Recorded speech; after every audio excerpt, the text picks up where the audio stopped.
Number one, o Deus dos judeus não é o Deus dos cristãos. Porque o Deus dos judeus não é homem. Isso está na Torá. Ele diz que segue o Velho Testamento. O Velho Testamento diz, Bamidbar 23, Lo ish el vichazev. Deus não é homem, que ele pode mentir. Deuteronômio 14, 4, 15. Tomem cuidado com as almas de vocês, que vocês não viram nenhuma imagem no dia que Deus falou com vocês. Deus não é imagem. Deus não se divide. Porque quando você divide Deus, você está fazendo o ilimitado virar ilimitado. E o limitado é limitado e o ilimitado não pode ser limitado. Então é impossível dizer que o Deus dos judeus e o Deus dos cristãos é a mesma coisa. Talvez eles tenham as melhores das intenções e rezam para uma energia boa conduzir esse mundo, mas não é o mesmo Deus, porque eles dizem que Deus é um homem. E eu estou provando da própria Bíblia que Deus não é um homem. Oséias 11:9 diz claramente que Deus não é homem. Então eu estou respondendo essa pergunta. Eu não acho que seja homem, não. Deus não, mas você está dizendo que ele se manifestou num homem e vocês fizeram desse Como tem que homem perguntar? Posso pegar os últimos 30 segundos para fazer uma Manda a pergunta para eles que eles... Posso fazer a pergunta? Sim. É assim, eu só quero falar uma coisa. Eu fico muito triste quando distorcem as minhas palavras e muitas vezes, eu em nenhum momento falei que ele quer atacar. Eu sei que os evangélicos já amam... Isso, é gravadíssimo, todo mundo pode ver de novo. Eu falei que por 2000 anos a Igreja Católica perseguiu os judeus e tem que saber pedir desculpa. Faz parte do ser humano, até o ateu sabe pedir desculpa. Acho que seria bonito, teve papas que souberam pedir desculpa. Desculpa que a gente saiu matando pessoas que não acreditavam na nossa religião porque não falou Jesus é o Senhor. É super importante passar o exemplo para os teus seguidores. Eu não falei de você em nenhum momento, eu sei que a intenção é boa. A minha resposta não foi uma fuga. Eu não quero entrar em detalhes e etc. Eu quis dizer que existem provas empíricas e existem simbolismos, parecem Jung falando. Ou seja, claro que tem esse simbolismo muito parecido através do profeta Isaías. Mas quando a gente provas empíricas da Torá, inclusive filósofos ateus falam que todo o texto dos 24 livros do Velho Testamento, que você falou que são 39 na contagem de vocês, em literatura, estou falando de pessoas ateus, o Pondé fala isso, outros filósofos, o tipo de escrita, ele é tão diferente.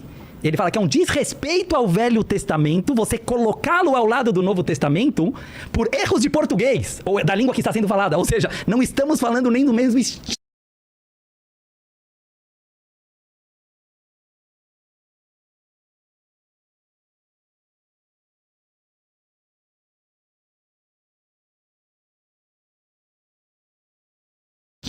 de escrita. Escrita hebraico e grego, né? Sim, não, mas não é a língua que eu estou falando agora. É o estilo de escrever. Português? Pode ser latim, pode ser hebraico, pode ser árabe. Eu estou falando agora que o Novo Testamento, depois eu vou falar o que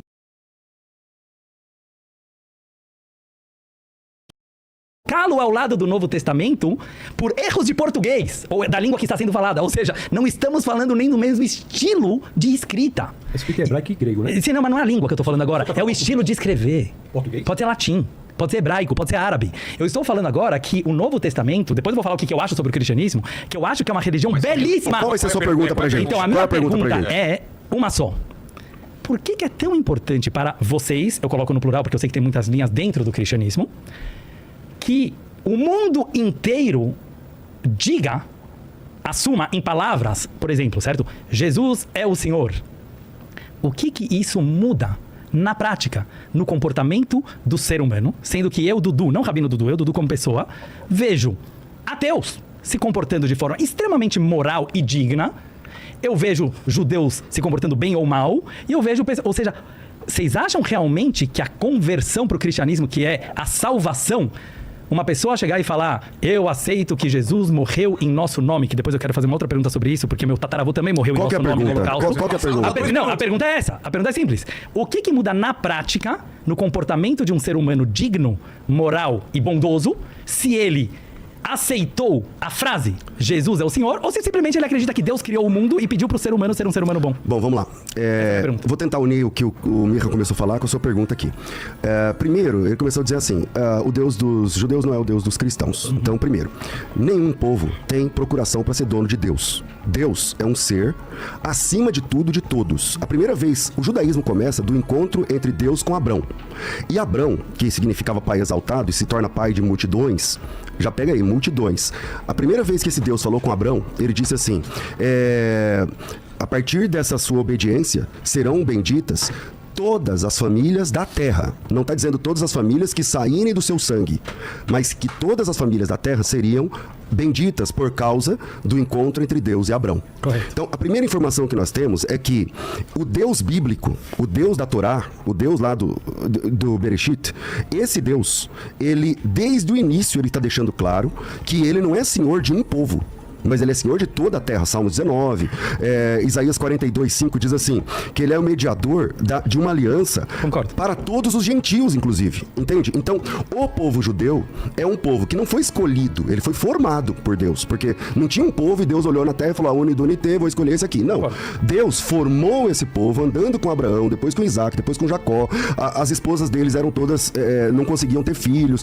É milagre atrás de milagre. Agora, precisa deixar claro que Deus não é Deus de um povo. Eu concordo Esse 100%. que bom. Então, esse povo é um povo que é usado para falar desse Deus, de como esse Deus se revelou. Mas em Isaías capítulo 56, está dizendo assim, ó, a minha casa será chamada casa de oração para todos os povos. Para todos os povos. Há uma incidência dentro do Tanar em que esse Deus se derrama para além da linhagem abraâmica. Por exemplo, quando Abraão se encontra com Melquisedeque, ali é um texto fabuloso, porque o Abraão está começando a conhecer Deus. Ele nem sabe o nome de Deus, porque você sabe que Deus nunca falou o nome dele para Abraão. O primeiro a saber o nome de Deus ali vai ser o Moisés, o Moshe, como vocês dizem lá. O Mirra não tá gostando, é só ler Êxodo capítulo 6. Êxodo capítulo 6, versículo 2, está dizendo assim, ó. Êxodo 6:2 está dizendo assim, ó. Eu me apresentei a Abraão, Isaac e Jacó como Deus Todo-Poderoso, mas pelo meu nome não fui perfeitamente conhecido. Então, quando o Abraão está conhecendo Deus, chega Melquisedeque e fala assim, eu sou sacerdote dele já. E não é da mesma linhagem, entende? Então, há um padrão na Bíblia em que o Deus verdadeiro, ele não é Deus de um povo. Ele usa esse povo para fazê-lo conhecido. Concordo 1000%. Obrigado. Não sei se eu discordo do Mirra. Tem. Tá bom. Eu só queria concordar com ele. Não, eu só quero dizer o seguinte, Jonas é um exemplo, foi um judeu que foi chamado para pregar para a capital da Síria, Nínive.